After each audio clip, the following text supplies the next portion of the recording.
शुभ प्रभात। आज हमने हिंदी व्याकरण का एक पाठ लिया है, अनेकार्थक शब्द, words with different meanings. Hindi में ऐसे बहुत सारे शब्द होते हैं जो एक ही शब्द अलग अलग अर्थों में प्रयोग किए जाते हैं। तो आज हम उस पाठ को देखेंगे।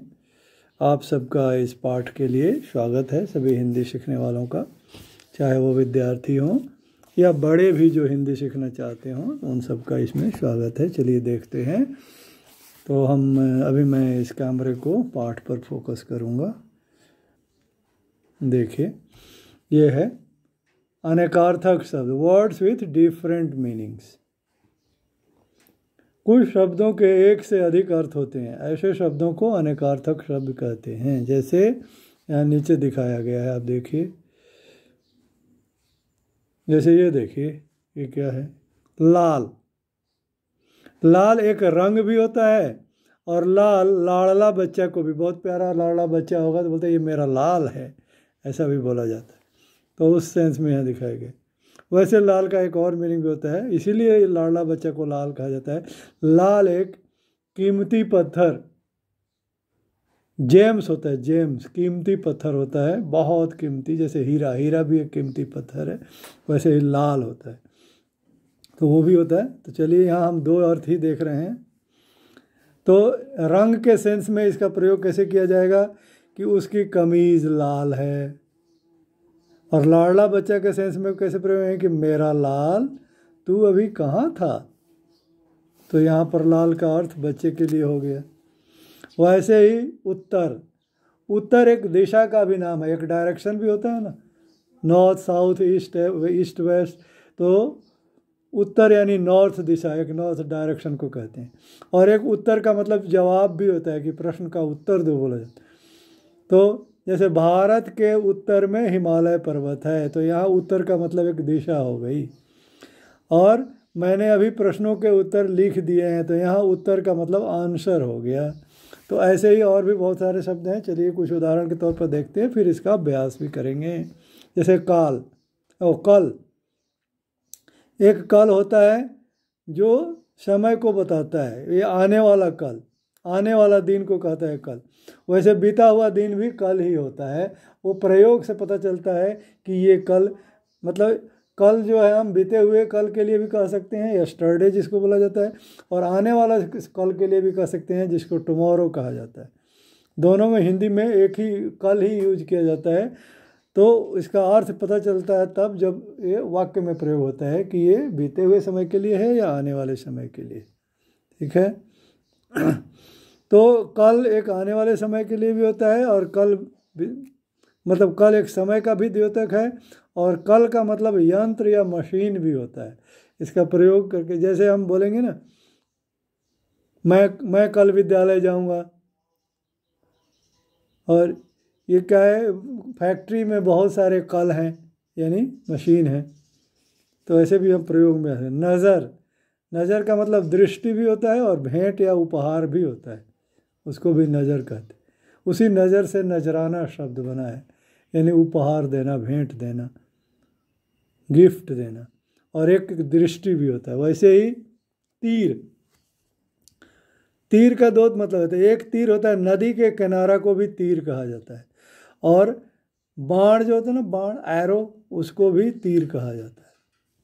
वैसे ही भाग, भाग एक भाग्य को भी कहते हैं, भाग्य, हिस्सा। भाग्य का मतलब भाग्य भी होता है, भाग्य यानी जिसको नसीब कहते हैं ना हम लोग, लक, वो भी भाग, भाग का मतलब वो भाग्य भी होता है। और एक भाग का मतलब हिस्सा भी होता है, पोर्शन। जैसे 1/3, तीसरा हिस्सा, तो तीसरा भाग भी कह सकते हैं।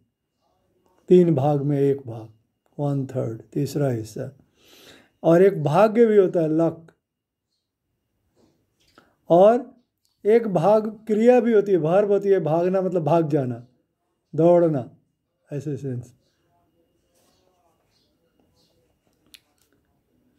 वैसे शब्द, शब्द वाक्य का एक अंग होता है। शब्द बहुत सारे शब्दों को मिला के एक वाक्य बनते हैं ना।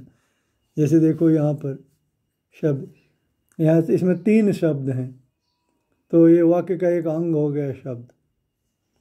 और एक शब्द का मतलब आवाज़ भी होता है, बहुत ज़ोरों का शब्द हुआ यानी आवाज़ हुई, तो हम शब्द आवाज़ के लिए भी इस्तेमाल करते। रस, रस क्या है? रस जिसको जूस बोलते हैं हम लोग, तरल पदार्थ, एक लिक्विड होता है जो फ्रूट को निचोड़ने से निकलता है, तो उस फल को निचोड़ने से जो रस निकलता है वो भी है रस। और एक रस का मतलब आनंद भी हो जाता है, खूब रस ले रहे हो बोलते हैं ना, यानी खूब आनंद ले रहे हो किसी चीज़ में। वैसे ही अंबर मतलब आकाश भी होता है, अंबर मतलब कपड़ा भी होता है।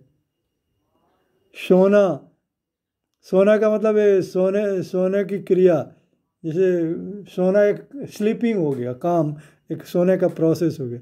और एक सोना एक मेटल भी होता है, धातु होता है, गोल्ड जिसको कहते हैं। तो सोना मतलब गोल्ड भी होता है, सोना मतलब स्लीपिंग भी होता है।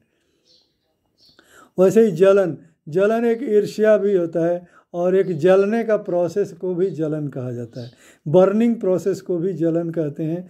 और एक होता है ना ईर्ष्या करना दूसरे से, दूसरे को पसंद नहीं करना, या वो बहुत तेज हो गया पढ़ने में, मेरा मार्क्स उससे कम आ गया तो मैं उससे जलने लगता हूँ, इसको वो बोलता है जल रहा है, ईर्ष्या करने लगता है।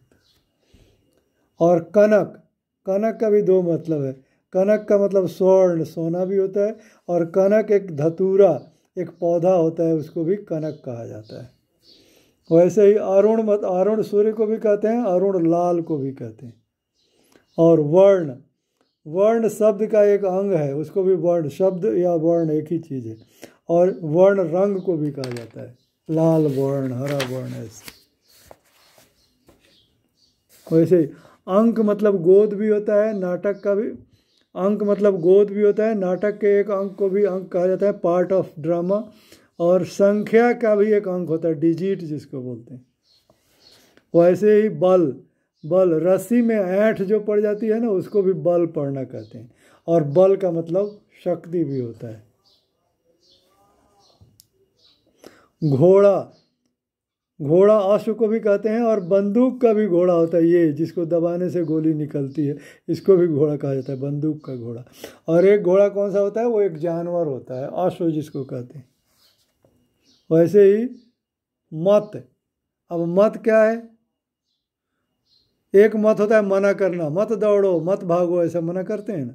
और एक मत का मतलब वोट भी होता है, मैं अपना मत दूंगा, मैं अपना मत किस पार्टी को दूंगा, किसी पार्टी को नहीं दूंगा, ऐसा भी बोल सकते हैं। वैसे ही जग, जग एक बर्तन भी होता है पानी रखने के लिए, और जग का मतलब संसार भी होता है।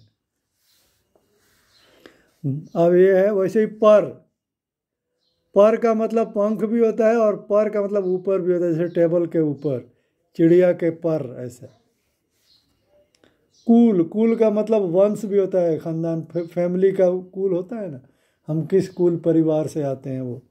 और एक कुल का मतलब जोड़, योग भी होता है, सम, सम जिसको बोलते हैं। वैसे ही नौ, नौ का मतलब नया भी होता है, और नौ का मतलब नाइन भी होता है। जड़ का मतलब मूर्ख भी होता है, और जड़ का मतलब मूल, ये रूट भी होता है, रूट को भी जड़ बोलते हैं। और जड़ कई बार मूर्ख को भी कहा जाता है, बहुत जड़ आदमी है बोलते हैं। दंड, दंड का मतलब सजा, पनिशमेंट भी होता है। और दंड का मतलब डंडा भी होता है, डंडा, स्टिक, लाठी। गुरु, गुरु अपने से बड़ा को भी गुरु कहते हैं, शिक्षक, टीचर को भी गुरु कहते हैं। और गुरु एक ग्रह का भी नाम है, गुरु, गुरु एक प्लैनेट का भी नाम होता है, हिंदी में गुरु कहा जाता है। हरि, हरि मतलब बंदर भी होता है, और हरि श्री कृष्ण को भी कहते हैं, हरि भगवान को भी कहते हैं। हरि मतलब श्री कृष्ण, हरि मतलब बंदर, हरि मतलब भगवान। वैसे हरि मतलब सिर्फ बंदर ही नहीं होता है, हरि मतलब सांप भी होता है, हरि मतलब मेढक, फ्रॉग को भी हरि कहते हैं। तो हरि, कई सारी चीज़ों को हरि कहा जाता है।